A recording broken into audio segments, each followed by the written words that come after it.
Hello everyone, welcome back to my channel. I'm your host Miss KK and this is The Wave. It is your weekly show that looks at topics related to personal, family and business finance. And our hope is that by the time we get to the end of these conversations, really you are better equipped to make sound financial decisions. If you are new here, thank you very much and welcome. And if you're already a returning subscriber, and also my appreciation for always stopping by and engaging with us, especially in the comment section below, as well as on our social media platform, we really appreciate. All right. Today I'm back with yet another video and we are talking about job hunting. And I promised in the last video that we'll be talking about tips and help you can offer your friends that are job hunting, or perhaps assistance you can ask from friends and family in your job hunting process. I'm going to share my story a little bit before I get into the tips.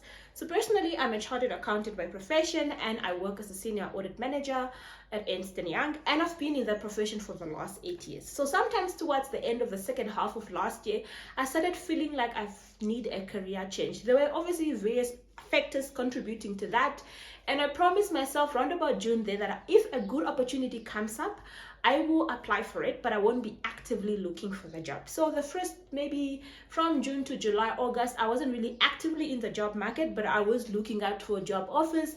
And if something really in my areas of interest came up, I was going to apply for it. But towards the end of the year, maybe from September, October there, I actively wanted to get out of audit and I wanted to look for a job. And I actually realized that I've never attended a job interview in the last 8 years. The last interview I attended was a bursary interview in 2010, and I don't have a CV that I can use to go to the market. So you can imagine how daunting it felt like starting to look for a job. So it's one good thing to actually, find a post that you're interested in, but it's also another thing to actually apply for that post and successfully come out of the application process and potentially be shortlisted to attend an interview. So I was quite nervous, feeling a bit uncertain on what to do. So I felt like if it wasn't for friends and family that offered assistance, or that I asked assistance for, I wouldn't have been able to land the job I actually landed. Unfortunately, I had to turn down the offer. I didn't take that job, but it was quite an interesting process. Hence, I'm sharing my tips here. So that is the background in which we're going to have that conversation. For me, that job hunting process took about July to about November, and I got an offer around about there, which I accepted, and then I signed the offer. So it took me about 5 months to actually land the job. And depending on the industry you are, it can take longer. Depending on your experience, it can take longer or shorter. So there's quite a lot of uncertainty in the process. And for me, because I am a senior manager, I have quite a bit of experience in the job that I was applying for. It wasn't as that difficult. And for some odd reason, the financial manager job market was opening up. There were so many posts. So there was quite a few things to choose from, but it's not always going to be the case when you are going to be looking for a job, or it's not always going to be the case depending on the industry that you are in. So I really just want us to take notice of that, and also support our friends that are job hunting. Just because it was easier for you to get a job, it doesn't mean it's going to be easier for your friend. Just because it was harder for you, it also doesn't mean it's going to be harder for your friends that are job hunting. So with that being said, let's get into the 5 or a few tips that I have that you can offer your friends that are job hunting, or your family, or that you can ask for assistance. Number 1 is regarding CV and cover letter review and preparation. So like I've mentioned, I've never applied for a job in my life. The only CV that I really have was a work CV that we attached to audit proposals that we are doing an audit. And that is a specific format that we use in-house. It doesn't really have all the necessary information that a third party would need to make an informed decision whether you are an ideal candidate for that post. So obviously I was even confused what to change on this work CV, where to get the template, what do I include in the cover letter, and so forth and so forth.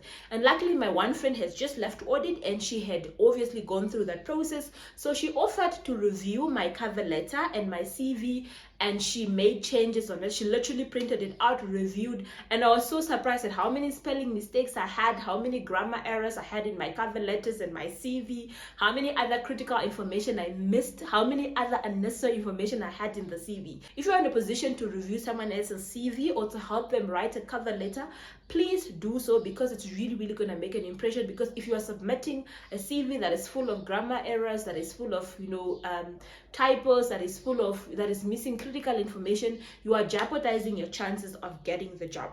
Plus, some people are not tech savvy. So when most jobs want you to submit these documents electronically, and when you're submitting electronic documents, you don't want to submit 8 attachments to an email. You want to make sure that your documents are all matched, they are correctly referenced, they are in the order that it's flowing. So if you haven't done a job application before, if you're not tech savvy, it will really, really be helpful if you can ask someone to assist, or if you can offer someone to assist in that area. So that is really the first thing that I thought was really, really helpful for me, and I'm grateful to my friend, that I can't mention the name here, for actually offering to do that for me.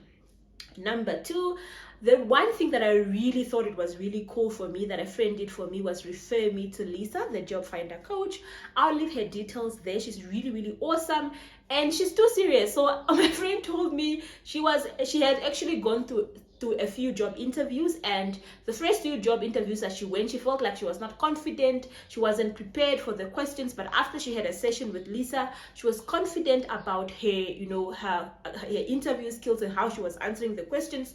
So she gave me Lisa's flyer and how much she costs and how I can contact her. So I booked a session with Lisa for a job that I had, and I was expecting Lisa to explain to me an interview is this and this, and she just went, "So hi Klasina, welcome to the interview." I'm like, whoa, I'm still trying to process my thought, but nonetheless that also helped me to just try and do the best I can, because when I also go in the interview, no one's going to ask you and try and make you calm and relax and whatever. People will get straight into the questions. So I really felt like being referred to a job finder coach was really good. Number 1, I didn't even know they exist, to be honest, and I was comfortable in presentation because I do a lot of board presentation at a senior manager level, but it's not always question and answer. Most of the time we are the one relaying the information we are presenting to the audit com or the board or the AGM. So we do a lot of talking but not answering. So it was quite different from how I was used to doing presentation opposed to being asked. And most of the time you're being asked on the spot.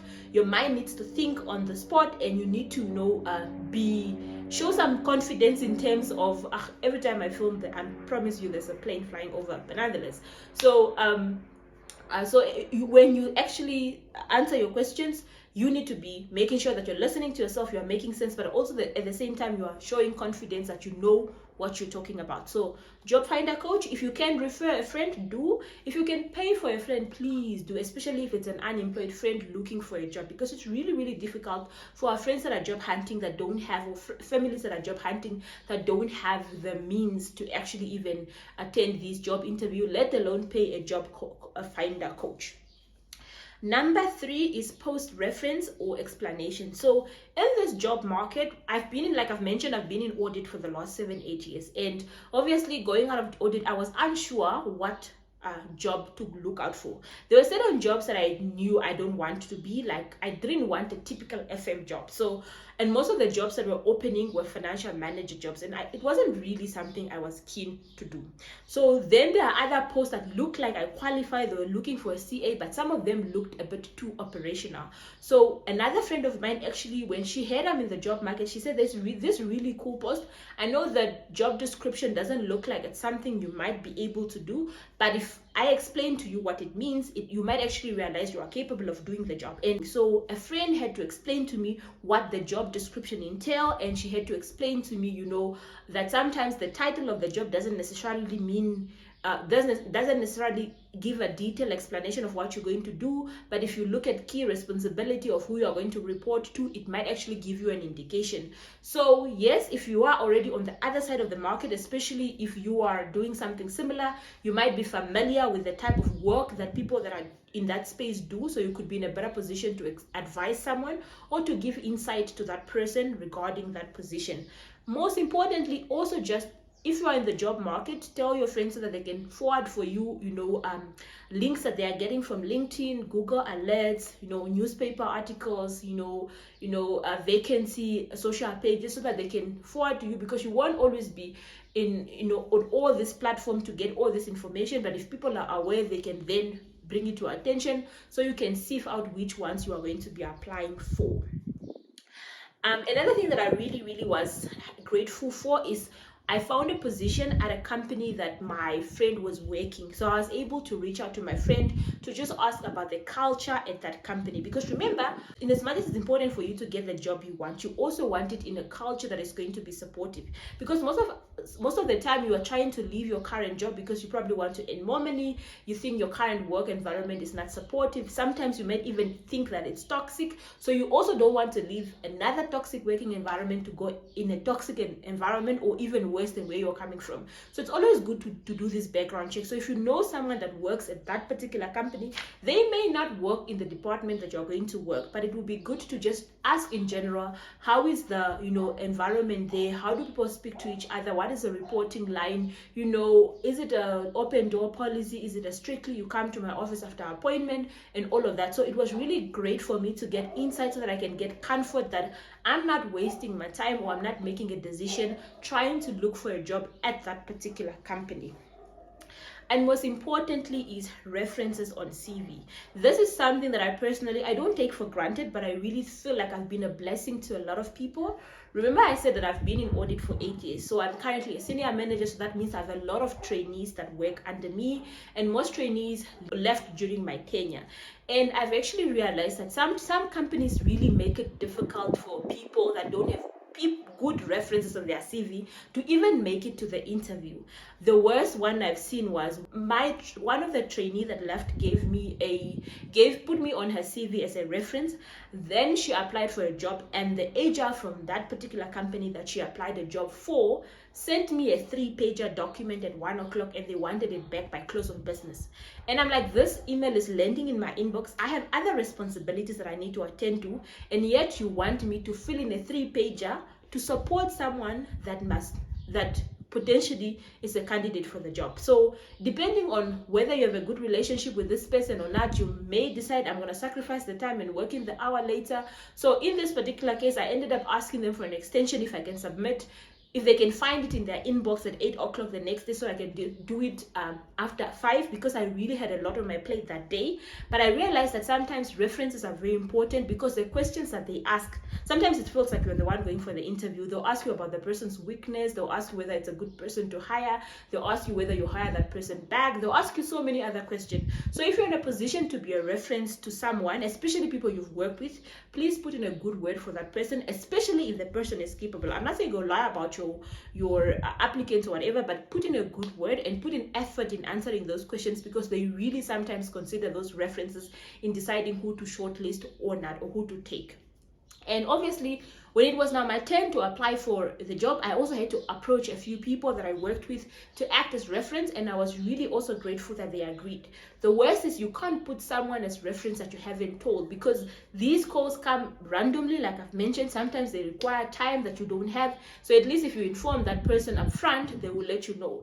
And if I haven't worked with you for the last 3-4 years and you're still putting me as a reference, the courtesy to just call me and say, I'm applying for this job. I know we haven't worked together for the last couple of years, but please, if they do call me, I'm currently where, and this is what I'm doing, etc. And it's really, really important, because remember, most of the time, if you are leaving a particular company, you don't want your employer to know that you are leaving, because then they might give you silent treatment or bad treatment. So if there's someone else that can cover in inverted comma for you whilst you're in that process, so you still protect your relationship at work, it will really, really be awesome.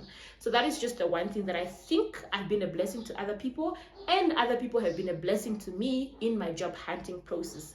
And lastly, emotional support, guys. Like I've mentioned, it may take you longer to find a job. I was actually looking through my application folder. So I created this folder on my laptop called application, and I actually had 9 applications in there. Some I haven't submitted, but it was job applications I was considering. Some I've submitted, so I think I've probably submitted around 5. I made it to 3 interviews, and obviously I got 1 offer, and then I got 1 offer. I had a rejection from one company, the other one I didn't hear back from them. But I've had friends that have started job hunting and had to go see a psychologist because the rejection letters were just so many, and it was beginning to take an emotional toll on them. And I couldn't understand that at first, because I was like, it's just a job application, you could potentially find another vacancy. But after going through 9 applications and you still don't land a job, it really can have an emotional impact on you. So please do check up on your friends that are job hunting. Maybe ask them after an interview how it went. If they tell you they made particular mistakes and you hear they are going for another interview, remind them of the mistakes they shared with you earlier, so that they can avoid those mistakes. And if they don't have a job finder coach at that point in time, perhaps you can even offer to pay for them so that they can get that confidence in going to the interview.